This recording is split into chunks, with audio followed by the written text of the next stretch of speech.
Good evening, everyone, and welcome to Ball Watching Derby Edition. We've got a hell of a game coming up on the weekend against Justin. I'm going to lift the ban for this I week. was It's going to be I was gonna say that it would be impossible to get through it with trying to not say sporting.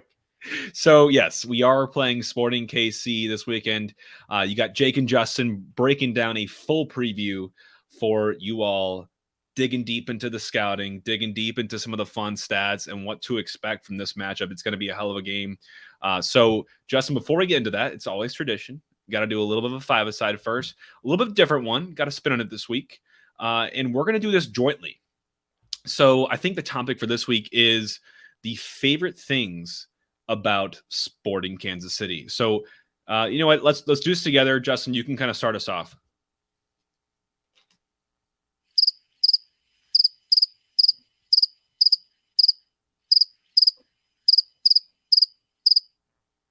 Yeah, no, that was perfect. Actually, I think you nailed it. You kind of rattled off everything that I was thinking of for them. That was fantastic. Well done, Justin. I didn't know you know so much about them. I didn't either. Wow. Well, great. So there's our favorite things about Sporting KC for you all. Hope you enjoyed that. And without further ado, let's get into finishing out this game against Chicago Fire before we get into Sporting. But my big highlight, we talked about this, Justin, and in hindsight, it's even more impressive, is Caden Glover's debut. I think it could have come earlier in the season had it not been for some injury. It sounds like he was working on, I think, with his calf, but he is the first 2007 born man to play and debut in the MLS. What were you doing in 2007? How freaking crazy is that? I don't even know. Yes, he played on the field, so I guess we can call him a man. Man, he's still 16. I'm just gonna call him a dude, God. Like an upscale from like a boy. But yeah, I couldn't believe it. It was awesome to see him out there, and I thought he did well. Oh my God. You know, I thought he did well too. I read the post-game comments after. Apparently Carnell told him, I feel like the classic, what you're telling the new guy in the field is literally go out there, run around, stick some challenges in, have some fun. Like, what a great thing to hear from a coach. Just go out there and run hard. That's what McGinty told me at SLU for when I would get on for the last like 6 minutes of games. He's like, just don't stop running. I'm like, okay. Oh man, it hits home. It hits home. Otherwise, not many highlights to talk about. We were given possession. It was about even when you looked at total possession. XG, we didn't even get above 0.4. I think that was our lowest XG output of the season, which is surprising. I feel like we played worse games than that, but still, we lacked any sort of bite. Chicago kind of dominated in all categories when it comes to shots. He really only had one big chance, which I can't even put my finger on when that was because we just felt so harmless the entire game, which Lutz also mentioned in his tweet. We had a good counter and then cross from, I believe it was Indy to a sliding. Yep. Joaquini. Yep. You're right. I remember that was our closest one, and that was pretty early on in the game. But yeah, we're starting to see a theme here, Jake. I don't know what website you pulled these from, but everything is highlighted blue. Yep. Which means they beat us in everything. Yep, they beat us in everything. So we'll not go too heavy in the stats there. I mean, we lost even on the stuff that were bread and butter for us, like our duels, our challenges, our tackles, which is just frustrating, man. That's ours to win. We know we did win in keeper saves, and I will give a quick nod of kudos and flowers to Roman Berkey, who did make the MLS Matchday 12 Team of the Week. I feel like they might just need to pencil him in just on every single match of the week with how we're playing and how crucial he's been to us. This guy's putting in performance after performance. I would completely agree. I would say at least pencil him in on the bench every time, and then you'll sub him in and out. Like literally, There might be some guy in the rest of the league because 28 other teams might have one hell of a game, but otherwise he's always on it. Right. He's always going to be in the mix here, which is everything you want from a guy that is the top paid goalkeeper in the MLS, but he's worth it. He's definitely worth it. Justin, a couple of things I saw following the game. The Lutz thing that I just mentioned. So Taylor Twellman went in after the game, said that Chicago deservedly won. Perez should have been sent off for the second yellow, which we agree with. Nelson caught sleeping on the back post defending. We kind of talked about that. I don't know how much he really could have done. And I want to stop here really quick and get into the Nelson of it all. So obviously we love Johnny. We had him on the show. I don't really fault him personally for that goal. And I think the second yellow, some people might sit on the fences. He's got to just let that guy go by and make them score. I think you and I were kind of like, let's shut it down and let's just end it right then and there. And the red card, unfortunate. But for me, I even saw on Twitter, Justin, and I didn't tell you this before. I just want to see your raw reaction. He had to deactivate Twitter for a little bit on like what he was being sent and what comments were floating around him. The finger pointing, the borderline bullying that was going on after that game, everyone wanting to put it on him as the fall guy, to me is just ridiculous. Yeah, not a great game. And he'd be the first one to tell you that. But for people to just say it was Nelson's fault and that he's been doing this all season, either he's really good or he's really bad, Johnny Nelson's played some of the most minutes for the team. That's what I was just going to go to. I'm going to MLS stats because that's upsetting. I did not know that. Yeah. Especially, so what was that, our 11th game? Like, it's 11th game of a 37-game season. Plus, this wasn't even like a playoffs. Like, yeah, you don't need to go to Twitter, fellas or ladies. I don't know who was going at him, but I think that's just absurd. I also don't like that when people are like, and you see it a lot in like the NBA when guys like miss a parlay by someone's point. He's like, you ruined my bet. Like, no one cares. And you don't have to yell at them for that. They're playing because it's their job. And you know that he's trying his hardest. And I agree, Jake. I still don't think that was a bad foul. I think it's a tough decision. And once you commit, you have to commit. He could have tried to stop and then got caught in no man's land. And I was later in the game. So, I mean, I have no fault with Johnny. And before we go on from this, I wanted to capture this too, is Carnell actually talked about it after the game. And his quote was directly, "I stand by my players that defend forward and are brave. He arrives late, but I fully stand by my players that are trying to make a play." If the coach is saying that, but you as a fan, a supposed fan, are wanting to go onto social media to just dig into this guy who's giving his all and doing his best by the team and has been a significant part of the wins underneath our belt, I just found it really frustrating that people are taking this out on him and finger pointing at all when the whole team is the fault for what's going on right now. Yeah, so he is fourth on the team in minutes with 925. The only people above him, Nerwinski, Leuven, and Berkey. Yeah, it's just I get nothing else to say on that. I just wanted to mention that quick because I hope no one's doing that listens to us because I just don't support that. These are, by the way, anyone that listens to us is probably a little bit around our age, if not older than us. And while, we can acknowledge, I see comments and you're like, yeah, he was not great. That's fine. You can say that. But people that are tearing him down further, this guy, by the way, is one of the youngest pros we have on the team. He's played a couple full seasons and he is a young pro. Like, let these guys have a little bit of slack. This is a tough bout we're on right now, but we're going to come back.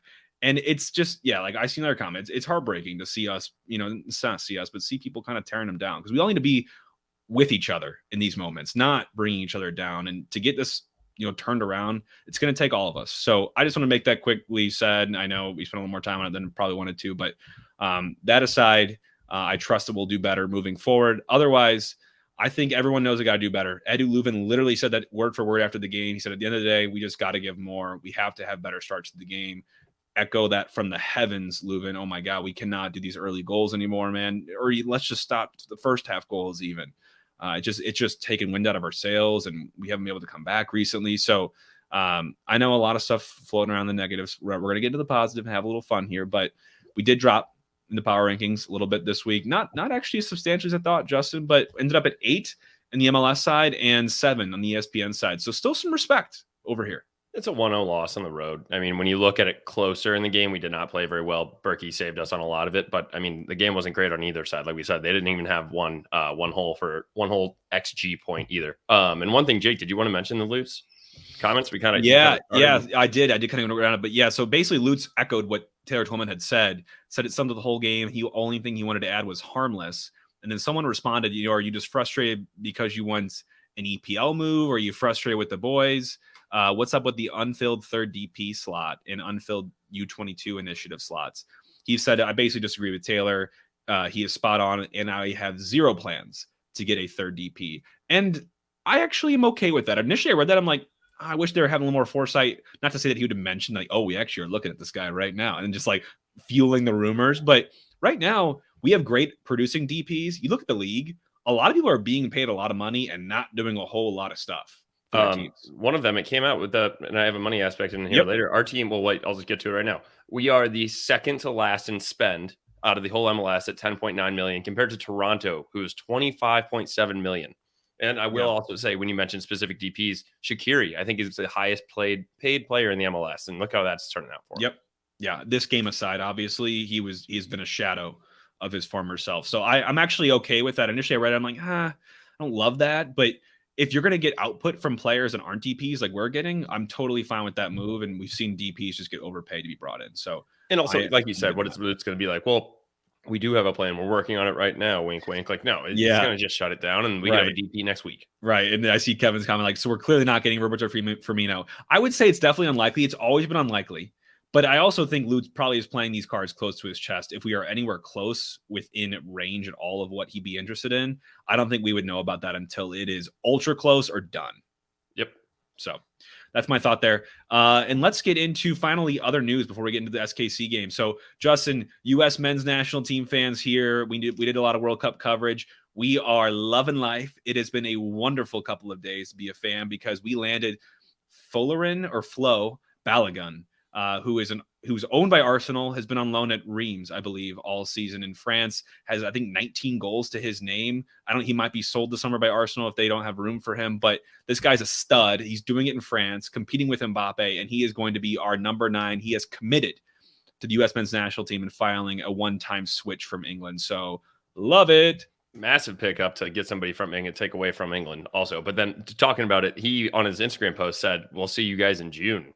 So keep your eyes out that he is planning. It sounds like he's planning to play in the Gold Cup, which means he'd be coming to St. Louis. Oh, that'd be fantastic. St. Louis, I'm sure, would make him feel very welcome. But you know who else we're going to welcome to town this weekend? It is our rivals from across the state, technically maybe in the western state to us, if you want to be really specific, since they do play in Kansas. But Sporting KC, who began play in the MLS in 1996 as one of the charter teams in the league. They were known then as the Kansas City just Wiz. Not even the Wizards yet. They should have They should have kept that name. Yeah, I agree. Wiz. People the theme here, Justin, I feel like the rebrands, they just don't go right. No, they just don't go right. But yes, they were the Wiz. They were founded by Lamar Hunt, who some of you might recognize that name. That is the U.S. Open Cup, what it's named after. But basically, since moving across into Kansas, they became known as the Kansas City Wizards. And then in 2010, when they moved to Children's Mercy Park, they became Sporting KC, which is just so boring. They won the MLS Cup twice in 2000 and 2013, Supporter Shield in 2000, and the U.S. Open Cup a whole bunch of times, but not more in the city of St. Louis. I do want to make a quick comment on Craig. Yeah. So perfect timing. Who's doing the billboards on I-70? I love it. Have you seen those? That City's putting them all over there. I think City paid for them all.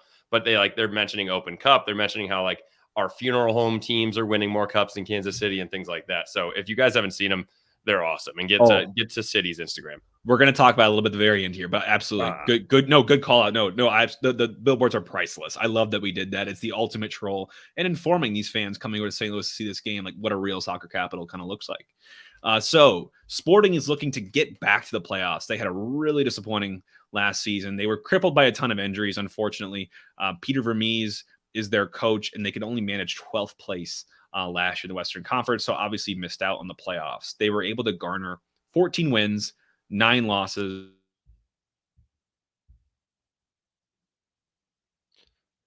Jake, it looks like may have even lost power. So I'm just going to keep rolling with this.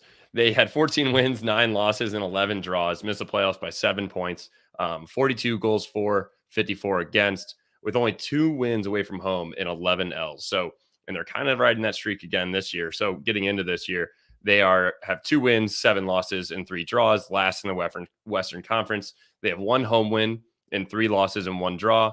And then on the way, they have 1 win, 4 losses and 2 draws. They only have 8 goals for and 16 goals against. My favorite stat was that it took them 4 games to get their first goal, and then they still lost that game too. But recently, looking at some key results throughout the season, they lost to Seattle 4-1, had an early lead, and then that's the Jordan Morris game where he had 4 goals. So I love seeing that. And then also after that, they went San Jose, had a 3-0 loss, early goal against, all thrown a play, and then the third came on a cross. And then a Seattle win, which is very impressive for them considering how their season is going. And I don't have the access to change these layups. A Seattle win 2-1, well-rounded for them. And then a Minnesota win 3-0, which I thought was extremely surprising. So, and then they actually play LAFC tonight. I don't know if anybody in St. Louis wants to stay up for that because they should get shellacked. And I don't think it starts until like 9:30 or so. And then kind of getting into, and this is where I really hate not having Jake, the key players to watch, because I'm going to fumble these names. Alan Pulido is a center forward for them. 32-year-old Mexican DP with 20 caps and 5 goals for the Mexican national team. Missed all of the MLS season in 2022. 1 goal and 1 assist so far in the 7 games that he's played. 72 goals in 230 plus games in a first tier league, either the U.S., the Mexican League, or Greece. Right back, Johnny Russell, 33-year-old Scottish DP captain. Pretty much he embodies basically the team, and they run a lot through him. A lot of energy, a lot of speed, a lot of intensity. He is an attacking threat. He has 14 caps and 1 goal for Scotland. So keep an eye out for him as well. He has 1 goal and 1 assist in 8 games so far this season, and tons of experience in Scotland and England Championship League. Eric Tommy is a 28-year-old German with experience at Dusseldorf and Stuttgart in the Bundesliga. He has 1 goal and 2 assists in 12 games so far this year. Highest XG on the team so far for Sporting Kansas City, which isn't saying a lot, with 8 total goals. And he came to Sporting last year on a summer transfer. And then we also have 1 more attacking mid, Gadi Kinda, 29-year-old Israeli DP, played all over Israel, but in the 3rd season of the MLS with Sporting KC, missed all of 2022, so he's returning now. He's only played in 3 games so far this year, but he has 1 goal and 1 assist. And Jake is back, and I think he may have did that on purpose to make me run through all the names of the people. I think Sporting's front office shut down my internet as we were about to get into them here. But yes, I am back. Literally, my power was entirely lost. But thank you for going on this, Justin. But yeah, it looks like you covered all the players. They've got some good DPs. They played for the first time all together on the field for the first time ever, literally in the last game. So we will be very fortunate to have to face them when they're at their strongest. I think you mentioned too, they have a couple of other good players. I didn't really do too much research on, but Daniel Chaloui is another good player for them. 2 goals, 2 assists so far this season. The highest, valued player in terms of monetary value. And Tim Melia is a good goalkeeper for them, but he's actually, I think, going to be hurt for a game, so he will not be playing. I think we're playing their 3rd string goalie. So opportunity there. We'll talk about that. But the coach is an interesting point for me for Sporting KC. Peter Vermees, like I said, is their coach. This dude is impenetrable. He's an American. He's been at the club since 2009, and he's coached 512 matches for them, which is the second most, and he is second most W's for active coaches. So I think he's the longest tenured coach in the league, and he has second most wins actively in the league. So the guy's a staple at Sporting. He's been there forever. It's crazy. I'm just going to look up. They did awful last year, right? Yeah, they did not do well last year. So it's just probably just one of those things. All right. I mean, I guess we just already he's got really good relationships with the ownership. Well, that's what I was going to say. Like, it's usually you would kind of expect maybe for a guy to get the boot, but it sounds like he's already put his roots pretty deep in this system. So yeah, he has, and he loves this man loves a good 4-3-3. He's always been playing a 4-3-3. He's become known for that, and really in the intense kind of high pressing side of a 4-3-3, which that kind of sounds a little familiar. But when he has good players, that works well. When he doesn't, it works really, really badly against him. So I think they've kind of at least evolved a little bit to play a little bit more possession. And in quotes I saw here when I was doing some research is pretty soccer. They aim to really try to keep possession of the ball, create gaps defensively, either in behind or to the flanks, and really split the opposing defense. So they push forward as a team as well. So they attack in numbers. So they will definitely want to get one on the board against us and attack in waves. But hopefully they also are looking to possess the ball like they are known to do, because they do that. And we would love to have a team do that, because a lot of teams are making us play with the ball right now, unfortunately. We've talked about that a lot. I don't even want us to win possession anymore. No, I would rather it be 70-30, because that's how the beginning of the season went, and that's how we were doing well. Yeah. So we kind of need to get back to that. So maybe we can shift it on our own if they do try to press us. Let's get into trends and storylines, though. So they will, and we have a couple comments in here already. They will be on short rest because they are playing tonight, like I said, at like 9:30 p.m. in LA. So late game, especially for them. That's 2 hours. I mean, that's a 7:30 game, St. Louis time, but in Kansas City time. But then they're going to do the flight back, I'm assuming very late tonight, get 2 days of rest, and then come down here. So that's going to be awful for them. You already said that the goalkeeper, Tim Melia, has been ruled out. Only new addition. The average squad age for them is 29 compared to the league average of 27. What are we at? We're just like 26-ish, like 26.2. Yeah. Okay. And then they have given up exactly one goal in every home game this season, 5 games. Yeah, no, yeah. So a very blah season with them so far, but of course they're turning it around right when we're about to play them. So on a 2-game win streak, they lead the league in yellows, which is fun. They've only scored 12 goals in the 10 games so far, and all 12 have been inside the box. So they're not all 12. I think one of them was outside the box, but basically they spend a lot of time in the box. They look to possess in the box, and that is kind of their type of style of play. They average about a 1.48 xG, which gets them top 10 in the MLS. But the caveat is they only finish 0.67 goals for per game. So really, really underperforming their xG. And it's something that they're looking to turn around, obviously. And they're looking at doing that against us. And they've already started to do that in these last 2 games. So otherwise, some fun stats to know here, Justin. We got plenty of them on Sporting. They look the most dangerous literally in the first opening 10 minutes of the game. They score 38% of their goals there. We need to which is 38% of 8. So like 2. Yeah, right. It's not many, but still, we know when they're dangerous, and that would be a thorn, man. That would be really tough to go down early like that. We cannot let that happen. That's the biggest thing, and we'll touch on it with us, though. We need to score first. And I think if we score first and early, we could start getting back on track and blow them out of the water. Yeah. And I see, by the way, I see in people in the comments asking for Klaus news. I'm going to talk about it in a second because I actually just saw him yesterday. Away for Sporting, they only score they score a goal every 158 minutes. So not a great output. They do have the third most shots on target, though, but obviously their conversion of those shots is awful. They do a lot of crossing. They have the second most crosses in the league, third most corners. So they do look to get a ton of set pieces.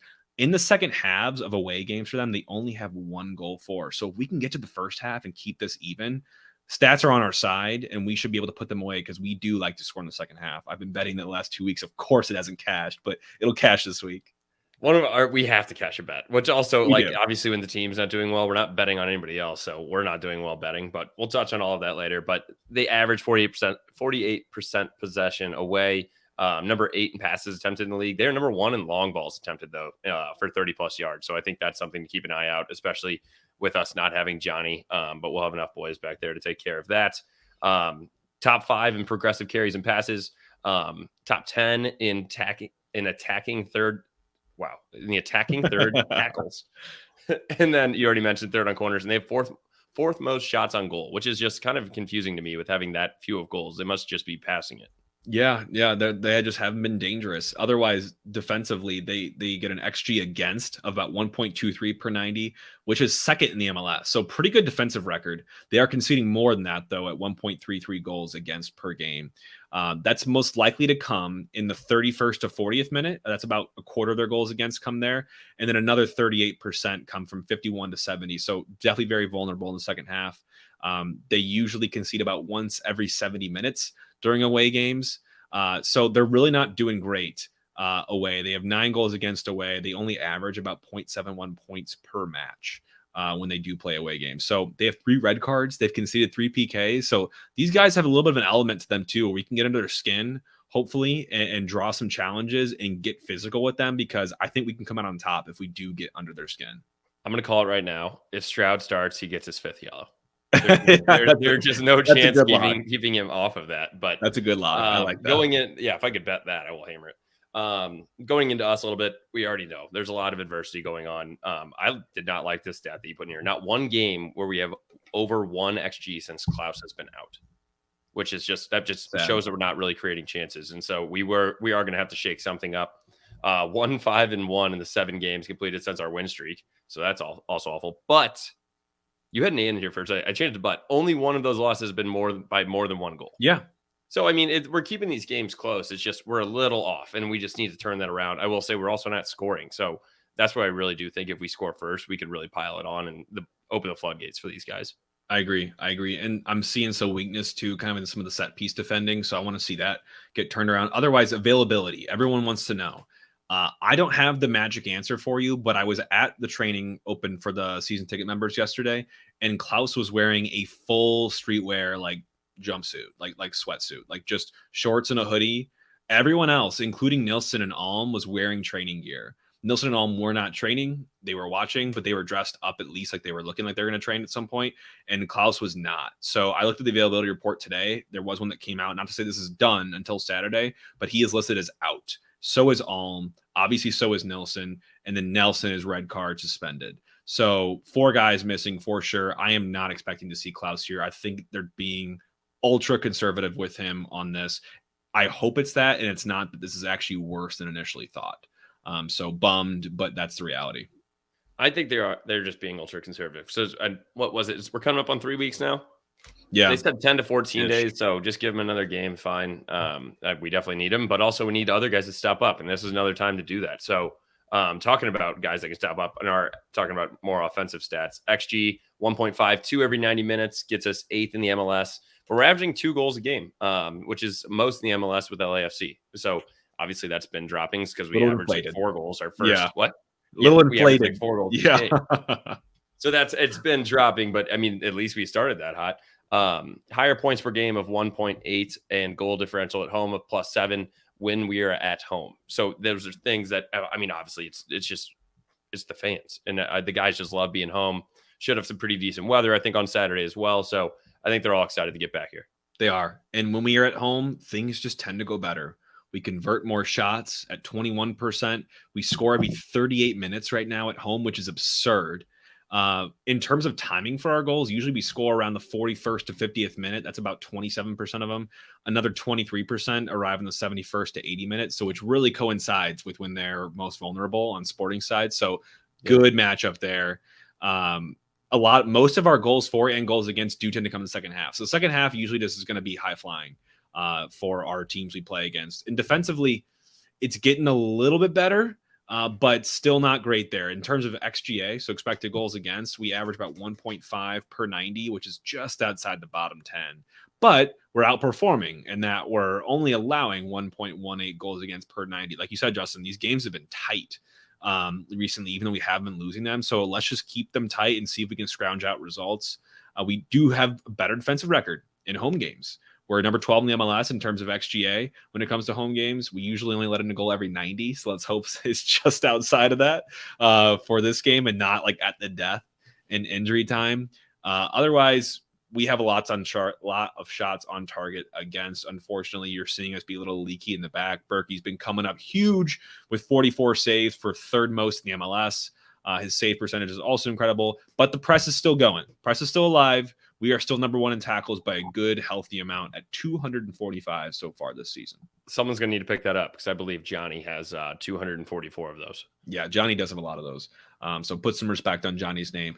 Otherwise, Justin, before we get into our predictions and starting lineup, just a couple of small things to cover. Really, really fun. You mentioned the billboards. Billboards being put up at the club. They're calling this, it's through the City Voice, which is an awesome club run podcast with Pete Wood.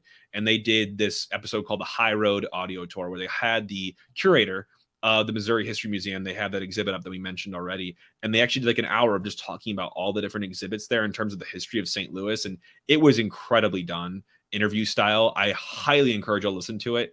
For those coming from Kansas City to St. Louis, it'll be billboards right in front of them, reminding them who the real soccer capital is and who the first soccer capital is, and basically gives them a, hey, start the podcast now. And when you pull up to St. Louis is when it's ending. So they did a really good job with it. I encourage you all to listen to it. City Voice is the podcast and the High Road Audio Tour is the episode. Otherwise, I was going to say, before we get into the next one, if you want to see some St. Louis history, get to the pitch. We were just sitting in there. If you just walk around that place, you could stay there for hours just reading the stuff on the wall that Blaze put together. So he did an incredible job with that.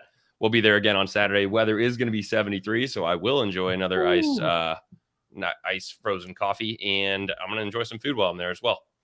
Yeah, you should. Also, there's another party going on. There is another party. There's the Luligans are having their normal Schlafly street party, and I wanted to mention it because one, it's always a good time. I always hear great things about that, and two, they're having a cool little Sporting KC merch turn-in. So for folks like myself that either lived there at some point and made it back here, or that supported from St. Louis when we didn't have a team, you can turn in your gear, no judgment zone, and they are going to actually donate it to a charity on the Kansas side. So we know Missouri's team is City, obviously, and Sporting plays in Kansas. So we're going to drop that merch off. They're going to drop that merch off after it's all been donated to someone that will actually use it and wear it in Kansas. So a little cool, fun slight for a good cause. Of course, leave it to St. Louisans to do something like that. Way better than what I thought it was going to end when I first started reading it earlier today. I thought it was going to be like, yeah, and then we're going to burn it and just like, and then they're going to like carry it on like fiery sticks as they come around the corner. Like one big bonfire. Yeah. All right, Justin, let's get into starting 11. Starting 11 thoughts time. We'll keep it quick for you. I know we're kind of running long. But anyway, I did a little something new today. I put my starting 11 together. If I was Carnell going into this game, I've already seen the comments here, and it's like you guys were behind it already. But I'm going with a back three in this game if I'm Bradley Carnell. My back three would be consisting of Roman Berkey, obviously, in goal. My back three would be Kyle Hebert on the left center back, Lucas Bartlett in the middle, the big man in the middle, and then Tim Parker on the right center back. These guys have enough athleticism and wherewithal between them to keep us focused defensively. So I was really excited about this back three. I would love to see it. What do you think, Justin? I was interested by it at first, but now when I'm going into the midfield and looking, you got Selmir Pedro on the left and Jared Stroud on the right. Those guys are quick and can get up and back. My only worry was like those three guys that are center backs. So like getting width was my worry, but we have Jared and Selmir. So if they could get up and back, I'm not too concerned there. And then going across the middle, which this trio is going to be awesome as we progress and as Miggy gets older as well.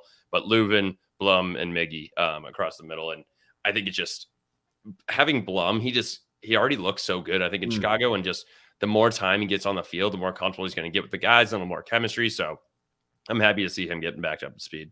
I am too. So that's our five: Pedro, Leuven, Perez, Blum, and Stroud. And then my top two is Nico Gioacchini, obviously our only really real forward out there right now.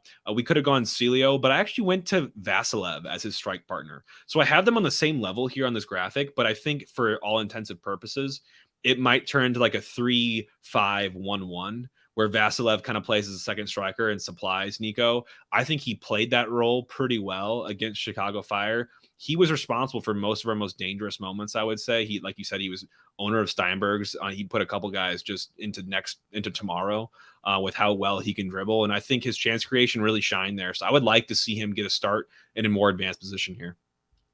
I would agree with that, and I definitely think they would be, like you said, be staggered. And I do think Celio's been playing all right. I just love him as a spark plug, I do think he is going to be a spark plug. He might come in like the 55th because, like we said, with those guys playing in LA tonight coming back, they're going to have tired legs towards the end of our game, and that's when he's going to do perfect. Yeah, I agree.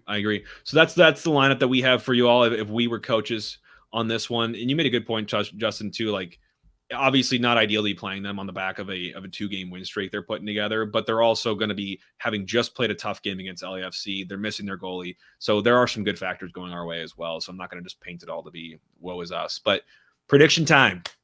What do we think, Justin? I'm going to start with you. What do you think for this game, realistically, when you think about scoreline?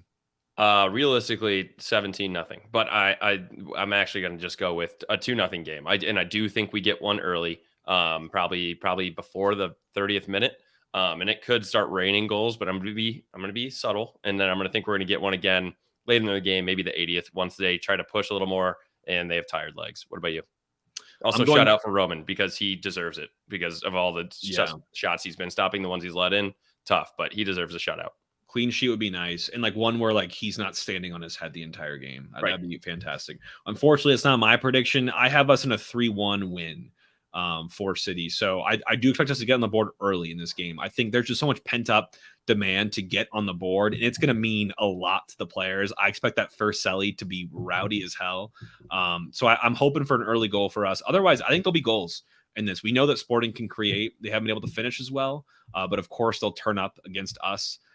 We know that the rivalry is already mounting there. So, and I know we're going to want to turn up against them. It's very mutual. So I'm expecting a little bit, some more goals in this one. So 3-1 is my prediction. I'm really looking forward to it, man. And so with Sporting playing tonight, a lot of the books don't have lines out yet. I was talking about betting, but FanDuel does. So we went there. City -110 to win. Sporting +250, draw +250. So now we're finally heavy favorites again. And I think that's fair coming back home. Over under 2.5 is the over 2.5 is -148 and the under is +122. What do you like, Jake? Yeah, it's just so limited right now. And maybe we can put some out, Justin, when we get more of the lines together here. But a money line is a given. I mean, I would love to bet money line, but I'm going to keep it fresh here. I am going to go because the only line we know right now is the over. I think the over, while it's really juicy at -148, I do see this game going over. Obviously, my prediction says that. These teams do tend to go over in their games. I think it was like 68% of the time between them, they go over. So I like that. And I do think there'll be goals in this. So over 2.5 is my bet for now. I think that's fair. And yeah, I just have money line here as an easy one. I do want to, I think I put it up there or maybe I didn't talk about it. They have like the third most corners. And they obviously take a lot of shots. And so I may sprinkle in. I've been talking about doing it, and I think I'm finally going to do it. Sprinkle in a corner bet. So we'll see what happens once we get the lines. Yeah, absolutely. Hey, well, final thoughts before we close up today. Everyone watching here on YouTube, thank you for coming. Throw us a like. Throw us a subscribe. We love doing this. We do this twice a week, previews and recaps. And then also podcast, throw us a rating, throw us a review if you have any thoughts on the pod. We'd love to hear from you all. Finally, open practice was dope yesterday. It was so much fun to see the players in that environment. They signed so many autographs for so many kids. The dreams were made. I took my wife and Will to it, and it was a blast. But it was cool. There was definitely a lot of intensity at training. I love to see it too. I just get the feel from these guys that they know what they have to do, and I'm really hoping they can come out and do it on Saturday. So I'm excited. What were Will's thoughts? He was pretty enthused. He really loved the intensity from some of the possession-based drills they were doing. There were some tackles flying in despite no shin guards. He was a little bit worried about the whole no shin guard thing. I told him, I guess that's just how they do it here. But they're saving the big challenges for Saturday. So he's really excited. I'm really excited. I know you're really excited. We're going to be there on Saturday. It's going to be a freaking blast. Let's go City. Let's go City.